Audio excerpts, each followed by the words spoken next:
Madame, Monsieur, bonsoir. Coupure intempestive d'électricité avec son lot de désagréments aux populations, un cadre institutionnel et réglementaire défaillant, une faible capacité de production d'énergie électrique, ainsi se présentait l'image du secteur de l'énergie avant 2016 au Bénin. À partir de 2016, les choses ont bougé pour sortir le Bénin de la pénombre. Des réformes courageuses sont menées avec une séparation nette de la fonction de production, transport et distribution d'énergie électrique. Le Bénin tend-il vers son indépendance énergétique? La réponse est avec le ministre en charge de l'énergie, de l'eau et des mines. Bonsoir, M. Kehinde Polignac-Ponah. Bonsoir, monsieur le journaliste. Merci d'accepter et répondre à quelques questions liées à l'énergie au Bénin. Alors, pour aller au cœur des grandes réformes, résultats obtenus dans le secteur de l'énergie depuis 2016, j'officie cet entretien avec mon collègue de Radio Cotonou. Bonsoir, Honoré Naom. Bonsoir à vous, William Tchoki. Bonsoir à vous, monsieur le ministre Aponan. Merci d'accepter véritablement notre invitation pour animer ce plateau avec vous. Et comme l'a signifié William Tchoki, on va essayer donc de voir tous les départements aujourd'hui dans le domaine énergétique dans notre pays, le Bénin. Et je vous propose qu'on puisse attaquer, bien entendu, avec la production de l'énergie au Bénin. Alors, avant 2016, est-ce que vous pouvez, un tant soit peu, nous présenter le tableau?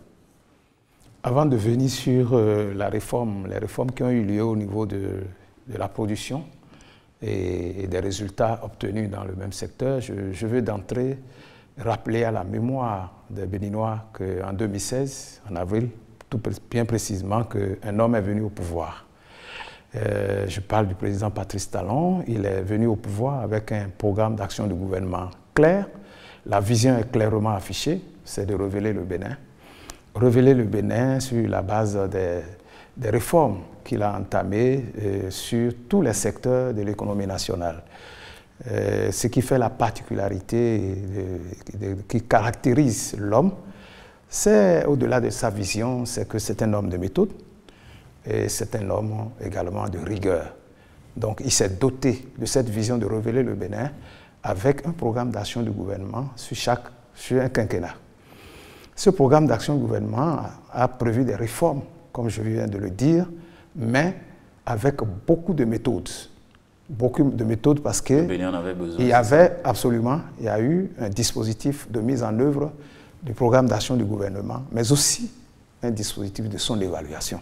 Tous les secteurs étant touchés, le secteur de l'énergie n'a pas échappé à ces réformes. Et en termes de réformes ou de résultats que je souhaiterais que les Béninois retiennent globalement, c'est en 2016, 0 MW de produits pour 85 milliards de francs CFA. C'est l'état des lieux que je veux que le Béninois lambda retienne. Que 85 milliards ont été investis à Maria Gleta pour nous donner 0 MW d'énergie. Mais aujourd'hui, depuis les réformes de 2016, on produit aujourd'hui, sur les mêmes lieux, avec 118 milliards d'investissements, 127 MW d'énergie électrique. Ça, je voudrais que les Béninois, juste chez eux, comprennent cela. Et c'est alors qu'on peut constater que simplement il n'y a pas de cadre juridique réglementaire pour réguler le secteur en 2016. On peut aussi noter que le Bénin ne produisait pratiquement pas et donc dépendait pratiquement à 100% de l'extérieur pour son énergie électrique, plus précisément 95%. De l'énergie que nous consommions au Bénin à l'époque, en 2016, venait de l'extérieur. Donc c'était de l'importation. Ça veut dire que, et les 5% qui restent? Ça veut dire que ce n'était que la petite production qui se faisait à l'époque. Alors, vous savez qu'aujourd'hui, nous sommes à l'ère où on parle du changement climatique, on parle de la pollution climatique. Et donc, le Bénin, tous les pays du monde s'étaient engagés vers l'énergie renouvelable de grande qualité qui pollue moins l'environnement.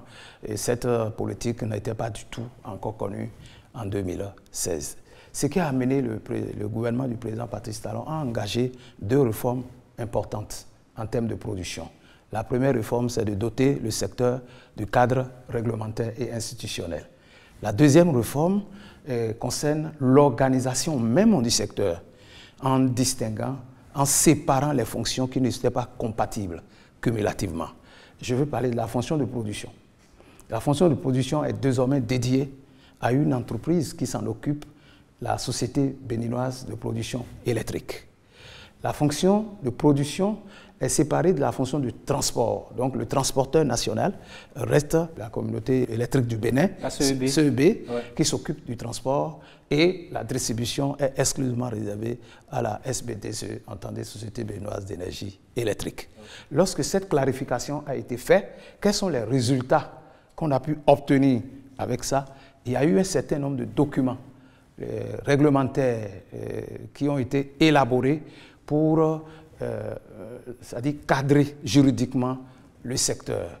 Il y a eu par exemple l'élaboration des décrets d'application de la loi du code électrique et d'électricité en République du Bénin. Le même code qui a été d'abord été revu, amélioré pour l'adapter aux spécificités de l'heure, parce que c'est un code qui existait, qui avait besoin vraiment d'être revu. Ensuite, il y a eu des politiques claires qui ont été définies pour l'énergie électrique au sein du pays, et politique dans laquelle le Bénin s'est engagé sur le chemin de l'énergie renouvelable. Il y a eu l'élaboration de la politique de maîtrise de l'énergie, mise en place des mesures pour améliorer l'efficacité énergétique.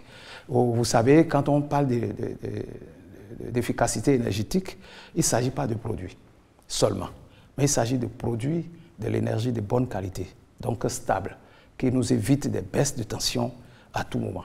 Et ça, le Bénin a réussi à s'inscrire dans cette dynamique. Justement, à ce niveau, qu'est-ce qui a été fait de façon concrète pour qu'il y ait de façon cette concrète, je vous l'ai dit. Oui. Il y a eu d'abord la création de la Société béninoise de production électrique, et qui s'occupe rôle clé de sécurisation et de l'approvisionnement en énergie électrique, exclusivement. Donc ça ne se mélange pas.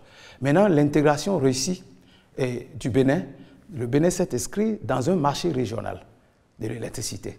L'objectif est double: créer une synergie d'action entre les pays de la sous-région, mais aussi réduire le coût de l'électricité. Ce marché régional est confié à une institution qui a pour siège au Bénin et qui se trouve à Bomey-Calavi. Donc, de là, la capacité de la production énergétique est passée de 0 MW à 182 MW, et détaillé comme suit. Les 127 que je vous ai annoncés et que Maria Gleta produit désormais. Et puis, il y a des centrales qui ont été également construites à Koubé, avec une capacité de 25 MW, et la SBDCE qui avait une capacité de 30 MW. Lorsqu'on met tout ça ensemble, on a 187 MW d'énergie disponible pour faire face à la demande. Donc c'est notre capacité de production aujourd'hui au Bénin. Aujourd'hui. Mais il n'y a pas que ça, il y a des travaux qui sont en cours pour renforcer. Parce que cette capacité nous place à 50% de dépendance par rapport à l'importation. Nous importons également du Nigeria pour 300 MW et du Ghana, ce sont des contrats fermes, et du Ghana de 100 MW. Mis ensemble, le Bénin demeure à l'heure actuelle à peu près à 50% dépendant de l'extérieur. Donc la politique du gouvernement est de travailler à ce que cette dépendance se réduise à travers la construction des centrales solaires de 25 MW à Ilulofin. L'achèvement est prévu pour décembre 2025. Il y a aussi la construction d'une centrale solaire, Fortson, avec une capacité de 25 MW également. Il y a des perspectives. Il y a des projets en perspective. Ouais. On peut retenir le projet IPP 50. C'est la production par le secteur privé. D'accord. Oui, ça, la production par le secteur privé, et qui prévoit la construction de 4 centrales. Les 4 centrales seront reparties un peu partout sur le territoire national, à Boycon pour 15 MW, à Parakou pour 15 MW également, à Djougou et à Natitengu pour chacun 10 MW, qui seront construits pour venir renforcer. Le processus de signature de la convention est très avancé entre se priver et l'État béninois dans le cadre de ce projet. Il est prévu également la construction d'une centrale solaire de 75 MW à Kandi. En dehors de tout ça, vous savez que le Bénin a innové dans la mise en place de la zone franche industrielle à Glodjigbe. Et cette zone franche, l'ambition du gouvernement, c'est de rendre cette zone de façon totalement indépendante au plan de l'énergie. Vous voulez dire qu'on va installer une centrale à ce niveau? Exactement, il y a une centrale. Pour fournir de l'énergie aux industries qui viendront s'installer dans Absolument, absolument. Il y a une centrale de 100 MW. Parce que c'est vraiment énergivore là-bas. Ah oui, mais vous ne pouvez pas faire de l'industrie sans l'énergie. Et vous savez qu'aucun pays ne peut se développer sans passer par l'industrialisation. Et ça, je me rappelle bien, le président Patrice Talon, le lendemain de sa prise de fonction, son premier déplacement a été sur le site de la société sucrière de Sabé. Et dans ses propos, il a dit qu'il a le rêve révolutionnaire. Et il a expliqué. Et c'était parfaitement une réalité. Toutes les industries du pays, à cette date-là, ont été construites sous la Révolution. Par le président Mathieu Kérékou. Vous allez entendre CITES, Sobetes, etc. C'était sous la Révolution que l'industrialisation a été amorcée. Après ça, plus rien. Alors un président qui a de la vision sait très bien que c'est l'industrie qui crée de la valeur. Et créant de la valeur, ça crée des ressources, des recettes pour l'État, à travers les impôts, à travers les taxes et autres, mais aussi c'est pourvoyeur d'emploi à la jeunesse. Donc, une telle politique doit être accompagnée par une politique conséquente et rationnelle de mise à disposition de l'énergie électrique. C'est pour cela qu'il est envisagé de construire sur ce site. Ce n'est pas encore fait, c'est ça? Non, ça c'est en perspective. En perspective. C'est en perspective. Aujourd'hui, je vous ai dit que nous sommes largement au-dessus de la... Mais par moment, il y a des coupures quand même. Ah, ça, je vous explique. La coupure n'est pas due à l'indisponibilité de l'énergie électrique. Il y a eu un cas qui a été réglé très rapidement ce matin et qui a failli plonger les zones de Boïcon, de Dassa, de Sabé, de Sabalou dans le noir, parce que juste un arbre est tombé sur une installation de la CEB. Et il y a coupure. Donc, de ces incidents, de ces aléas, ça peut arriver. Ça peut arriver. Mais aussi, oui. Il y a parfois des coupures pour des raisons de maintenance. Parce que je le dis, ce qui n'a pas été fait, et pour que nous ayons des problèmes au plan de l'énergie électrique, c'est l'absence de maintenance des infrastructures qui datent depuis l'indépendance de notre pays et qui d'ailleurs se sont révélées finalement vétustes. Vous savez que la maintenance prolonge la durée de vie des infrastructures. Je voudrais revenir avec vous sur la production de l'énergie. Vous étiez en train de parler, bien entendu, des perspectives. Je voudrais savoir à quelle date le Bénin peut afficher une autonomie totale en termes de production énergétique. 2030 est fixé comme délai. Vous voulez dire qu'on ne va plus acheter de l'énergie chez le Nigeria, encore moins chez le Ghana? Le Bénin est résolument engagé sur ce chemin, parce que je vous ai dit, Glodjigbe, c'est dans moins de 5 ans. Hein. Glodjigbe, bientôt, c'est 100 MW. Et il y a un autre projet aussi ambitieux de barrage hydroélectrique de Dogobis, avec une capacité de 128 MW. Les études de faisabilité sont déjà achevées. Le processus de recherche de partenaires financiers et la mobilisation de financement sont en cours. Donc en 2030, le Bénin peut être en mesure de vendre de l'énergie parce que le chef de l'État l'a également annoncé. Ce n'était pas une incantation, puisque tout ce qui se fait, je viens de vous citer, nous avons aujourd'hui, en temps de pointe, un besoin de 350 MW.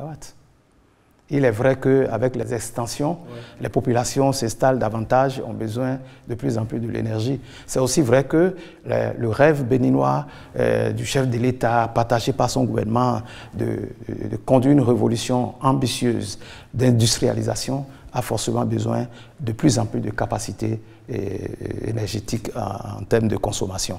Mais tout cela, avec tout ce qui est prévu, je crois que ça va vraiment être une prouesse qui va se faire. Le Bénin en avance sur pratiquement tous les pays de l'Afrique de l'Ouest, et même en avance sur certains pays dits développés en matière d'autonomisation. Je crois que nous pouvons y arriver.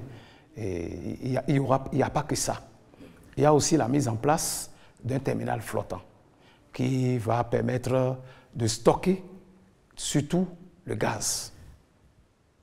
Le gaz et surtout la regazéfication pour assurer l'approvisionnement en gaz naturel. Vous voulez dire que c'est une unité, c'est une industrie qu'on veut installer et qui va produire aussi de l'énergie pour renforcer ce qui existe déjà. Au port autonome de Cotonou. Ça, c'est déjà en cours aussi. Alors, j'aurais voulu qu'on explique davantage. Vous parlez de regasification, mais enfin, on n'a pas bien compris. Le gaz, dans son état naturel, ne peut pas être utilisé par l'industrie. Il faut le transformer. C'est cette transformation qui est qualifiée ainsi, un mot qui est un peu difficile à prononcer. Voilà. D'accord. Alors, c'est vrai, on a parlé de production. L'autre fonction phare au niveau de l'énergie, c'est bien sûr le transport. Là aussi, le Bénin a innové. Absolument. Le Bénin a innové déjà en dédiant une structure exclusivement au transport. Vous savez, lorsque l'énergie se produit, il faut l'amener de l'industrie, de la centrale, vers celui qui veut faire la distribution. L'énergie est fabriquée en une quantité avec une tension élevée, la haute tension, et donc il faut transformer, il faut transporter, arriver au niveau de là où on veut remettre ça au distributeur, on le transforme en basse tension, la tension qu'il faut pour être consommé. Et c'est à ce moment que la société de distribution prend le relais. Donc essentiellement, cette structure... Quel était réellement l'état des lieux à ce niveau-là en termes de transport de l'énergie au Bénin? Le transport de l'énergie, c'est deux choses. 2016, oui. En 2016, tout à fait. Le transport de l'énergie, c'est deux choses. C'est d'abord les infrastructures, mais c'est aussi un système de maillage qui permet de savoir à tout moment comment est-ce qu'il faut faire le dispatching. Quand on prend, c'est du métier. Il ne suffit pas de transporter et juste, mais il faut aussi qu'il y ait un bon système de maillage qui permet de distribuer, d'envoyer vers les autres. Il faut dire que ce système de transport était à l'étape embryonnaire. C'était un foutou. La même structure pouvait faire aussi bien la production, le transport, la distribution. C'était un foutou. Une politique réelle de transport n'était pas du tout mise en place. Et la technologie pour le faire aussi était vraiment ancienne. Et donc, il faut, à titre d'exemple, de 1970 à 2016, environ 45 ans, la CEB n'a construit que 12 postes de transport appelés postes sources. Ce qui a amené le Bénin, le président Patrice Talon et son gouvernement à engager immédiatement dès 2016 cette réforme, déjà de réviser les statuts de la CEB pour lui donner un statut de transporteur, et redynamiser son mode de fonctionnement et tout. Et après, je vous ai dit que c'est d'abord du métier. Ouais. Donc, il va falloir que le métier de transport soit intégré, non seulement dans les statuts, mais dans les compétences aussi de la CEB. Et ensuite, de moderniser les infrastructures de transport. Ce que vous voyez, et puis on appelle les pylônes, un peu partout, ça sert à transporter l'énergie haute tension. Okay. Qu'est-ce qui a changé concrètement? Ce qui a changé, c'est que quand on dit qu'on fait de la spécialisation, je suis bien placé pour vous l'expliquer, quand on parle de la spécialisation, c'est que l'entreprise se concentre sur un cœur de métier et devient spécialiste, forcément, la qualité du service devient meilleure, forcément. Donc, il y a ça. Donc, il y a qu'aujourd'hui, les infrastructures ayant été modernisées, ça permet d'avoir des capacités énormes pour pouvoir transporter l'énergie électrique et éviter ce qu'on appelle des pertes techniques. Donc, lors du transport, plus les infrastructures sont vétustes, plus on perd de l'énergie lors du transport. Donc, aujourd'hui, le transport est fait dans des conditions optimales qui permettent de transporter et de ne pas trop perdre de l'énergie sur la voie. Voilà. Et ne pas pénaliser les consommateurs, puisque plus la capacité est grande, plus nous avons suffisamment d'énergie à transporter. Si vous produisez suffisamment et que vous n'avez pas de capacités de transport qui sont cohérentes ou qui répondent aux besoins, on aura de l'énergie, mais on ne pourra pas les transporter. Et donc, à cet effet, près de 400 km de lignes de transport ont été construites et plusieurs postes ont été réhabilités. Il y a eu le poste d'Avakpa en particulier qui a été réhabilité, mais 8 autres postes ont été construits. Alors, les postes, comme je vous l'ai dit, c'est ces postes-là qui reçoivent et font le dispatching. Et quand ça arrive, c'est eux qui reçoivent et font le dispatching. Et c'est pour cela que ça a permis, je voulais dire, de renforcer les capacités en énergie, par exemple de la zone franche industrielle de Sémécoudi. J'y étais, je suis allé visiter cette zone franche pour savoir, et parce que le souci du chef de l'État est de donner les conditions optimales de facilitation aux entrepreneurs qui ont été acceptés dans la zone franche industrielle. Et ce que je voulais dire, la politique d'industrialisation tient à cœur au président de la République. Et donc, il faut mettre toutes les conditions à leur disposition, y compris la disponibilité de l'énergie électrique. Donc, le renforcement de ce poste qui existait déjà au niveau de cette zone industrielle a permis de donner plus de capacités. Et aujourd'hui, il y en a suffisamment pour que désormais, tous ceux qui sont au niveau de la zone industrielle puissent être raccordés sur ce nouveau poste qui est créé. Alors, puisque le transport est plus fluide aujourd'hui, est-ce qu'on pourrait dire que d'ici là, le gouvernement pourrait revoir à la baisse le coût de l'électricité, le kilowattheure aux consommateurs, aux béninois que nous sommes? Si vous voulez que le service public s'inscrive dans la continuité, il faut que tout au moins le fonctionnement de nos sociétés d'État qui nous aident à mettre le service public à la disposition puisse fonctionner, tout au moins. Puisque l'État prend déjà en charge tout ce qui est investissement et s'inscrit même dans la subvention d'un certain nombre de choses. Parce que l'État n'a pas vocation à faire des bénéfices, non pas du tout. Mais l'État a vocation à assurer la continuité du service public et un service public de qualité. Donc un autre projet qui a été réalisé, c'est à Glodjigwe, la zone industrielle de Glodjigwe, à Calavi et l'expansion urbaine qui suit déjà. Il y a aussi une zone industrielle à Ouida qu'on appelle à Gakwe. Là aussi, il y a un poste qui a été construit là, comme à Ouedo, à Tiémé, Komège. Vous voyez dans certaines zones, parce qu'on parle du transport de l'électricité, donc il y a des poteaux qu'il faut implanter, il y a des raccordements qu'il faut faire. Vous savez qu'il y a encore beaucoup de citoyens qui sont en attente. Non, quelle est la vision concrètement? L'électricité, pas autant.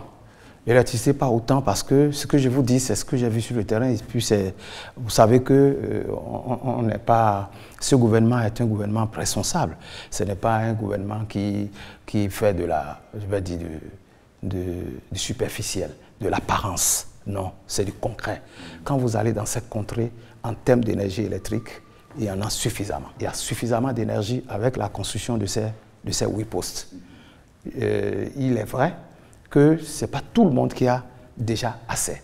Mais l'intérêt de ces sorties, l'intérêt de cette tournée, c'est aussi d'aller constater et de prendre des mesures immédiates, tout de suite. Parce que ce que le chef de l'État et son gouvernement visent, ce n'est pas seulement les infrastructures, mais c'est aussi l'impact sur le quotidien de la population. Et vous savez, ce projet qui a amené à construire les 8 postes, n'est qu'à sa première phase. La deuxième phase va toucher à plein fouet le quotidien des Béninois. C'est sûr et certain. Et puis c'est pour très bientôt et ça va se faire. Et sachez qu'à côté de ça, il y a eu des programmes et projets qui ont été faits d'électrification rurale qui ont touché les quotidiens à travers le projet Péru, par exemple, qui est un peu différent de ce que des projets d'envergure, mais qui touchent le quotidien des Béninois. Nous avons vu de nos yeux. Et donc, un effort énorme a été fait par le gouvernement dans ce secteur-là. Et je crois que ça continue dès que la phase 2 sera amorcée. Maintenant, ça touche directement à l'impact même de ces investissements sur les populations, tant au niveau urbain qu'au niveau rural.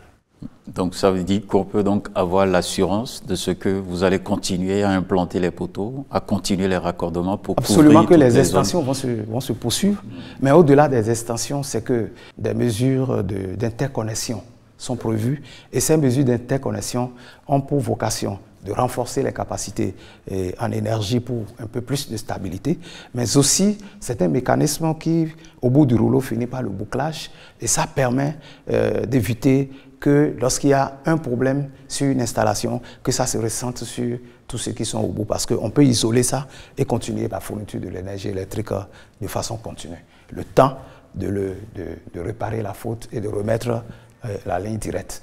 ou carrément lors des maintenances qui sont indispensables. Et donc aujourd'hui, non seulement investir massivement, mais accompagne ces investissements des mécanismes de maintenance.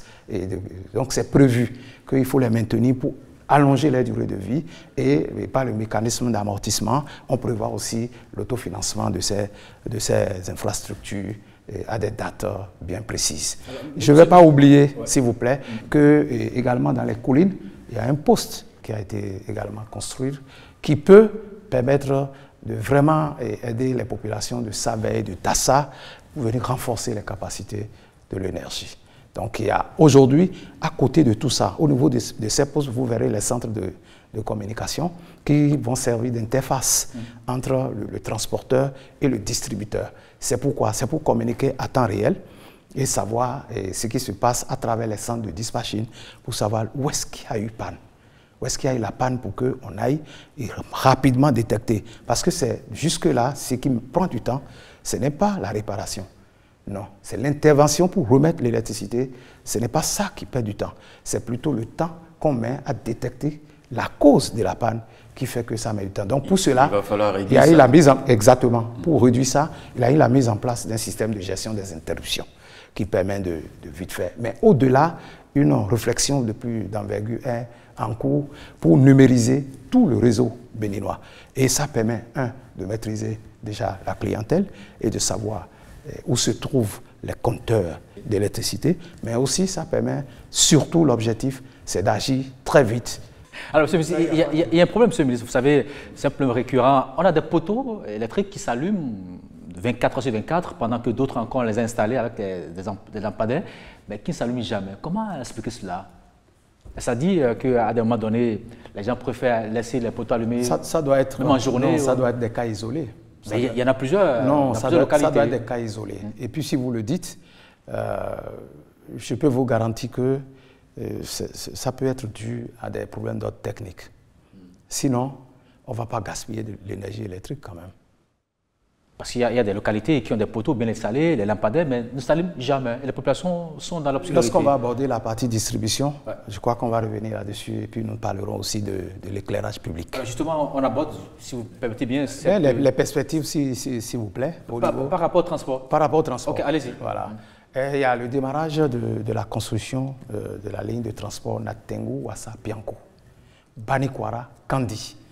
Et il y aura la construction des postes de transformation de haute tension à Wassa-Pianco et à Banikwara. Donc le financement est acquis. Il est attendu que les entreprises soient sélectionnées pour commencer le travail. Okay. Donc c'est ce qui reste à faire. En perspective. En matière de transport d'énergie. Du transport d'énergie. Ça va commencer quand? Le financement étant bouclé, et il ne reste que le recrutement des entreprises qui vont le faire. Donc raisonnablement, avant la fin de l'année 2025, on devrait démarrer ce travail. Mais il y a aussi de l'interconnexion. Ça, je vous l'ai dit tout à l'heure. Ouais. L'interconnexion est prévue entre Natitengu, Tangueta et Porga. Également entre le réseau de l'extrême nord du Togo et le nord du Ghana. Okay. Il y a aussi la réalisation d'une construction de lignes de transport, Parakou de Kisigbanan et Malanville, pour compléter la ligne qui part de Onigbolo à Parakou, au fin de constituer une dorsale nationale de transport qui partira de Sakété à Malanville. Tous ces efforts, c'est pour aller vers le bouclage dont je vous ai parlé. Le même mécanisme a été utilisé ici, au niveau urbain.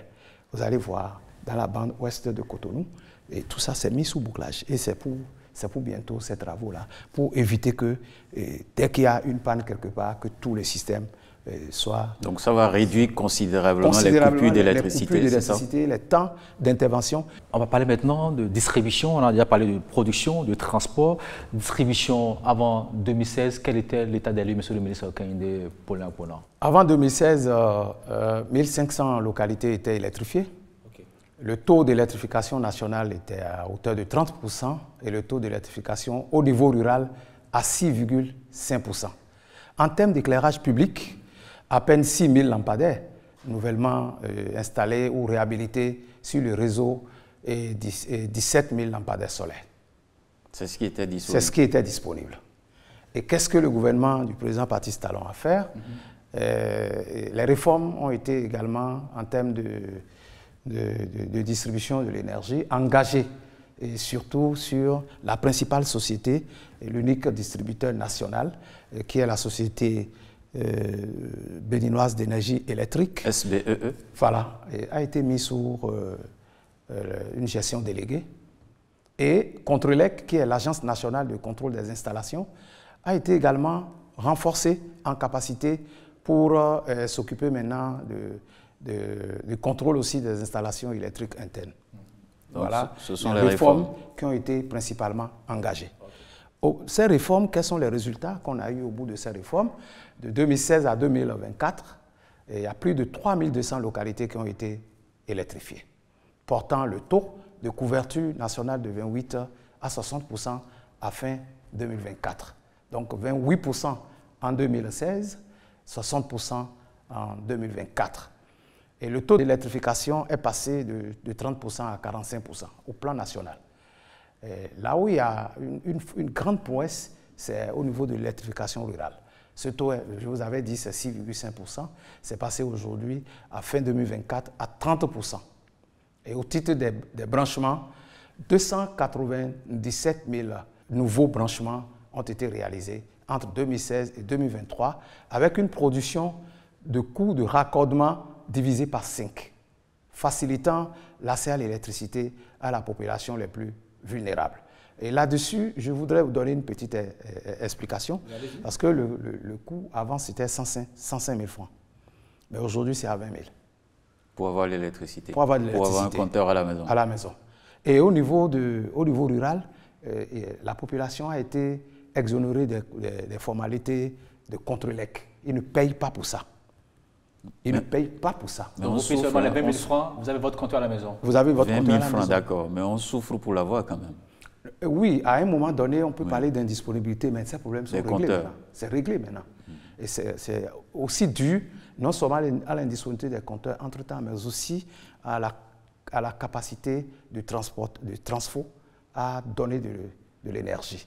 Donc les transfos ayant été renforcés, ils ont plus de capacité et la disponibilité des compteurs électriques qui sont maintenant des compteurs intelligents. Parce que c'est ça aussi, cette réforme de passer de ces compteurs intelligents aux compteurs qui existaient a eu un peu de perturbation. C'est le même coût aussi en milieu urbain? Parce que c'est seulement 20 000 francs qu'on paye pour avoir sur le compteur en milieu urbain, mais le montant est différent. Non, non, le montant n'est pas différent, c'est au même coût. Je suis aussi à Cotonou, que oui, vous pouvez, ce qui a été fait dans ce secteur, je vous dis. Je vais en direction de la SB2E, je dépose 20 000 francs, j'ai mon compteur, c'est ça? Oh, mais oui. Mais il y a une technique que vous oubliez, et ça je dois le dire ici, parce qu'il y a quand même des citoyens qui ont porté donc cette plainte-là plusieurs fois, que j'ai entendu. Il y a des stratégies qui sont utilisées au niveau des agences. Vous allez donc pour demander votre compteur, on vous dit c'est le coût, mais il y a des gens qui sont là, qui disent si vous voulez avoir ça dans la célérité, il faut donc payer plus. Ah. Qu'est-ce que vous faites pour ça? Non, non, c'est tout l'intérêt de la gestion déléguée. Aujourd'hui, lorsque vous payez la SB2E, c'est une réforme organisationnelle inédite, y compris la mise en place d'un système d'information de gestion qui permet à temps réel d'avoir des informations sur ce qui se passe, surtout les plaintes qui sont remontées très rapidement. Aujourd'hui, la SB2E est en train de moderniser les directions régionales par la mise en place déjà des directeurs au niveau de ces régions. Et vous savez, le problème de nos entreprises publiques, qu'est-ce que c'est? Avant l'arrivée au pouvoir du président Patrice Talon, tout le monde pense que c'est le public. On peut en faire ce qu'on veut. Et les hommes s'enrichissaient au détriment même de la qualité du service qu'ils doivent donner aux populations, au détriment même de la pérennisation même du service public, de la continuité, par tout au moins la prise en charge du fonctionnement de ces sociétés qui sont chargées de conduire ces politiques à l'opérationnel au profit de nos populations. Mais aujourd'hui, une nouvelle culture de gestion est en train d'être mise en place au niveau de la SB2E grâce à la gestion déléguée qui se passe très bien et que moi je soutiens de toutes mes forces parce qu'on ne peut pas continuer par appauvrir nos sociétés au détriment du service public. Il y a plus de failles en tout cas, il y a plus de failles parce que les plaintes ne manquent pas. Aucun système au monde n'est infaillible. Aucune organisation au monde n'est infaillible. Tout ce qu'il faut éviter, c'est de perdurer dans l'erreur. Nous avons, pendant des décennies, on s'est comporté comme si on n'était pas capable de conduire les politiques de développement.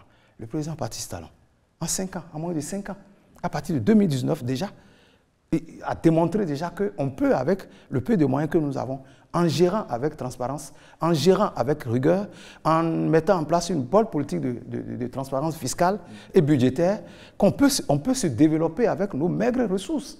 Ce n'est pas les moyens qui faisaient défaut, mais c'est la manière dont ces moyens avaient été gérés au détriment de l'intérêt général. Certains intérêts particuliers étaient satisfaits. Mais je vous répète qu'aujourd'hui, la culture d'entreprise qui est en train d'être mise en place au niveau de la société de distribution, dans les années à venir, dans les 3-5 années à venir maximum, porteront les fruits. Et puis, nous allons inculquer surtout une nouvelle culture d'entreprise à ceux qui... Est-ce qu'ils sont en train de préparer les Béninois, d'autant plus que... Ça se fait, puisque je viens de vous dire qu'il y a une réforme au niveau des directions régionales. Ce sont des Béninois qui sont nommés à ces postes et qui sont en train d'être, je vais dire, sensibilisés, formatés, merci, à une nouvelle culture d'entreprise qui placera l'intérêt général au cœur des actions de gouvernance. Alors, monsieur, je repose ma question. Je disais tout à l'heure, vous avez dit que quand on va aborder le secteur distribution, je dis il y a des poteaux dans certaines localités avec les lampades installées, mais qui ne s'allument jamais, pendant qu'ailleurs, il y en a qui sont allumés à longueur de journée. Comment expliquer cela, monsieur le ministre? Je vous ai dit d'abord que ce n'est pas des cas isolés, il faut le reconnaître, ce n'est pas majoritairement ce qui se passe. Même si c'est condamnable, et malgré ça c'est condamnable. C'est condamnable qu'il y ait de l'électricité en plein jour quelque part, alors que de l'autre côté, la nuit, il n'y en a pas. Alors je vais vous dire ce qui se passe actuellement. Avec la mise en place des directions régionales, on est en train de travailler, le directeur général de la SBDE, avec l'appui du directeur général de la SBPE, qui a une connaissance beaucoup plus global du secteur, parce que, ayant été aussi un cadre de la SBDE pendant plusieurs années, il maîtrise autant bien la production, le transport que la distribution, ouais.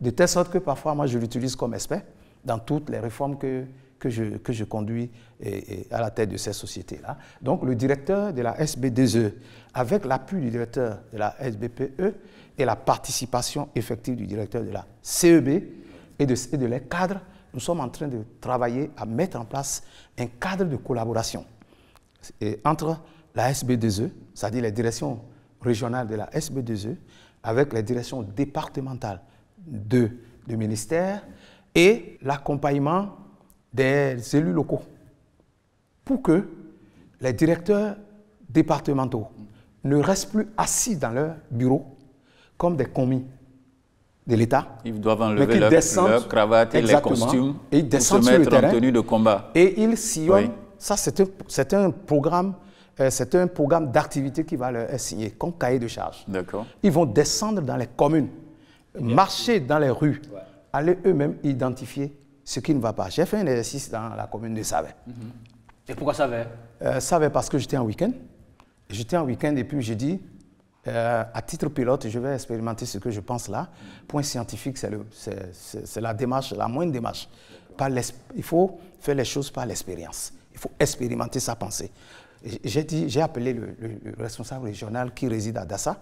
Il m'a rejoint avec un de ses techniciens. Et j'ai appelé le directeur départemental. J'ai dit, nous allons faire le tour de la ville. Et on a appelé le maire qui n'était pas là, mais l'adjoint au maire nous a rejoints. Ouais. C'est le modèle que je voulais implémenter au plan national. Je dis, je profite de mon week-end pour le faire. Parce qu'il ne faut pas seulement dire qu'on vient au bureau parce qu'on est ministre de la République. Il faut aussi aller sur le terrain. Et donc je dis, moi je consacre mon samedi à expérimenter. On a vu que les poteaux sont tombés par endroits. On a vu que des lampadaires ne fonctionnent pas par endroits. On a vu que les fils se sont abaissés jusque sur le toit des gens par endroits. Et ça a été relevé. On a vu où les transfos n'étaient pas en capacité réelle pour supporter les demandes de branchement que les populations réclament, alors qu'il suffisait d'un simple réglage. Ce n'est même pas qu'il y avait encore de la possibilité, il y avait encore de la capacité. Et quand on a fait tout ce tour, les gens ont témoigné. Mais les gens ont témoigné. Ah, mais que c'est bien. Et le directeur régional, il était comment? Il ne manquait pas de volonté. Ah bon? Mais oui, il ne manquait pas de volonté. C'est le leadership. Et je peux dire, faire changer un peu la donne. Oui, cette expérimentation aujourd'hui fera école et nous allons l'élargir à toutes les communes. Nous prévoyons pour la dernière semaine du mois d'avril une réunion de tout ce monde-là avec l'implication des SE au niveau des mairies. Nous avons dit que ceux qui vont représenter les mairies, ce seraient les secrétaires exécutifs. Alors, monsieur le ministre, est-ce qu'aujourd'hui on peut avoir une idée des statistiques des ménages touchés par l'électricité fournie au Bénin? Dans le passé, 570 dans le passé. Aujourd'hui, on tutoie le million de ménages qui soient... Dans tous les cas, on a dépassé 900 000 à fin 2024. Et avec une amélioration nette au niveau rural. Vous avez parlé du taux qui est passé de 6, à 30%. Voilà. Alors, monsieur le ministre, si vous permettez, on ira à la régie. On va quand même suivre cet élément quand même, qui présente un peu les grandes réformes menées dans le secteur de l'énergie. Voici le reportage. 2016, c'était à peine 6 000 lampadaires solaires et seulement 17 000 sur les réseaux conventionnels. Aujourd'hui et dès 2023 déjà, c'en est à plus de 130 000, sans parler des formidables perspectives en lien avec l'exécution en cours des projets routiers futuristes à valeur ajoutée inouïe sur l'éclairage public, auquel, toujours plus loin, s'ajoutent les attentes du projet Lumière du Bénin qui, lui, d'ici 2026, ambitionne 100 000 lampadaires additifs. Plus qu'un saut à pas de géant dans l'avenir donc, l'éclairage public des villes et campagnes du Bénin, en seulement 8 petites années du président Patrice Talon au gouvernail du bateau Bénin, revêt plutôt l'allure d'une révolution énergétique. Qui, pour oublier déjà le souvenir encore fumant des affres perpétuelles du délestage électrique qui, jusqu'en 2016, sévissait partout dans les ménages et les officines, à cause précisément de l'introuvable capacité propre de la production nationale, et ce, malgré, entre autres investissements aventureux, dont le pays s'était fait coutumier, les 40 milliards honteusement dilapidés pour la fameuse centrale fantomatique de Maria Gleta, du seul fait de l'irresponsabilité d'antan au sommet de l'État. De fait, du strict néant, 0 MW en 2016, la production énergétique propre cumule, rien qu'en 2023 déjà, à 182 MW, en plus des 400 autres. Et ce n'est pas tout. Parallèlement, le développement exceptionnel actuel du réseau national de transport et de distribution quasi nul avant 2016 fit le reste et rend désormais disponible et sans discontinuer l'électricité dans les 77 communes en République du Bénin. Pour en arriver au record inédit actuel dans la conquête de l'autonomie énergétique nourrie par le grand rêve présidentiel de Patrice Talon pour son pays, il a fallu nécessairement passer par de lourds travaux, toujours en cours de modernisation, d'un réseau vétuste qui, depuis plus de 50 ans, n'a fait l'objet d'aucun renforcement ni de suivi sérieux. Ce qui, en l'espèce, malgré un tel avantage comparatif, incomparable et sans exemple jusqu'ici, ne va pas toujours sans de menues perturbations, ici et là, dans la fourniture de l'électricité. Pour cause, la plupart du temps, des coupures programmées dans le cadre de ces travaux en exécution partout sur le territoire national jusqu'en 2025. À part ça, tout dans le meilleur des mondes possibles paraît plutôt bien à sa place.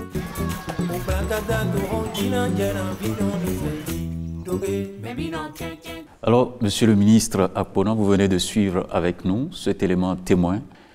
Est-ce que vous avez une idée claire aujourd'hui de l'éclairage public dans nos villes? Vous savez très bien, il y a des rues qui ne sont pas éclairées. Vous avez certainement l'opportunité de constater vous-même, vous quittez par exemple Cotonou pour aller à Ouidah, où les gens circulent dans le noir, il y a des cas d'accidents et autres. Qu'est-ce que vous dites concrètement aux citoyens par rapport à l'éclairage public? Pour moi, le bon exemple, ce n'est pas Cotonou-Ouidah, c'est Cotonou-Calavi. Cotonou-Calavi. C'est ça, pour moi, c'est le bon exemple. Là aussi, il y a du noir. Oui, c'est ce que je vous dis. Voilà, okay. Il y en a plus. Alors que de 2016 à 2024, près de 100 000 lampadaires ont été installés sur le réseau d'éclairage public. Ça peut se vérifier. Mais quel est le problème qui se pose? Vous devez savoir que autant les infrastructures de l'énergie étaient vétustes, autant nos routes n'en valaient plus la peine. Autant. L'exemple que j'ai l'habitude de donner, c'est la déventure du ministère de l'Agriculture. Tout près. On choisissait les tours pour passer devant le ministère le plus grand du pays en termes de création de valeur et d'emploi. Devant ce ministère. Il fallait négocier le passage. Il fallait négocier le passage. Quel est le lien? En 2016, j'en viens. Oui. Et donc, autant on avait eu besoin de renouveler les infrastructures de l'énergie électrique, autant on avait besoin de refaire nos routes, de les reconstruire. Et reconstruire nos routes, il n'y a pas que les bitumes. Il y a le déplacement de nos réseaux, tant en eau qu'en électricité. Il y a aussi l'éclairage public. Si vous suivez bien la politique budgétaire de ce gouvernement, avec sa rationalité, la rationalisation dans l'utilisation des fonds publics, on ne saurait remplacer des lampadaires sur des tronçons qu'on veut moderniser. Lorsque vous remplacez les lampadaires, c'est à coût perdu, alors que nous parlons de rareté des ressources. Et donc, toutes ces routes-là sont programmées pour être réhabilitées en bitume, en canalisation, en énergie électrique. Et pour quand? Mais c'est un coût. Vous regardez à partir de Glo, déjà pour aller à Boycon aujourd'hui, en traversant à l'Ada, vous voyez l'excellent travail qui se fait. C'est en double voie. Ça va entrer dans Calavi et venir croiser l'échangeur de Godomain avec le remplacement de tout ce qu'il y a comme installation d'éclairage public. Donc c'est le projet de remplacement de ces équipements-là qui véritablement va régler définitivement ce problème. Mais il y a aussi une réforme dans ce secteur. Vous savez, c'était laissé au bon vouloir des communes à l'époque. Mais aujourd'hui, il y a un projet qui va être conduit, bien sûr, en collaboration avec les mairies, pour que les villes soient désormais bien éclairées et tout. Donc, ce n'est que... Nos ruelles aussi? Partout où l'asphaltage va passer, c'est systématiquement avec toutes les commodités. Vous voyez ça? Partout où l'asphaltage passe, ce n'est pas qu'on a... Vous savez... Les lampadaires solaires, c'est ça?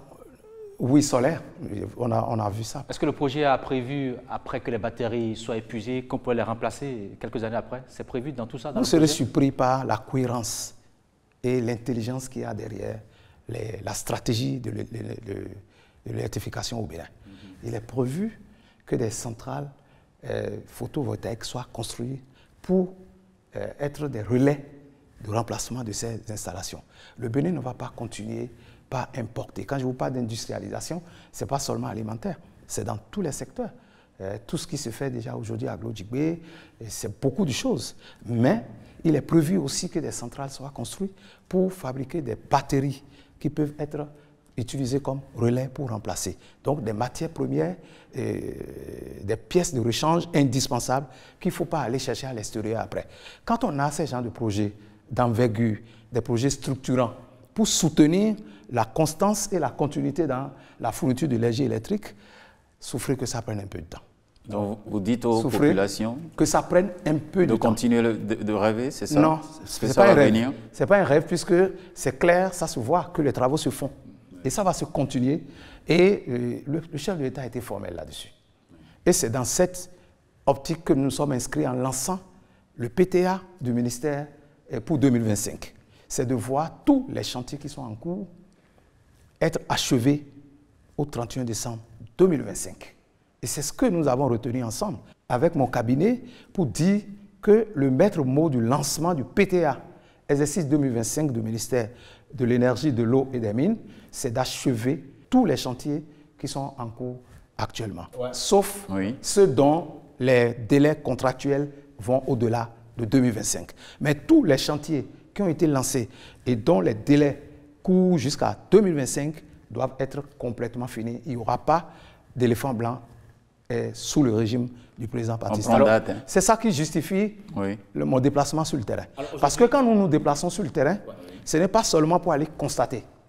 Le premier geste que j'ai posé, arrivé à la tête de ce département ministériel, c'est d'avoir mis en place un comité de suivi des programmes et projets du PAG au sein du ministère.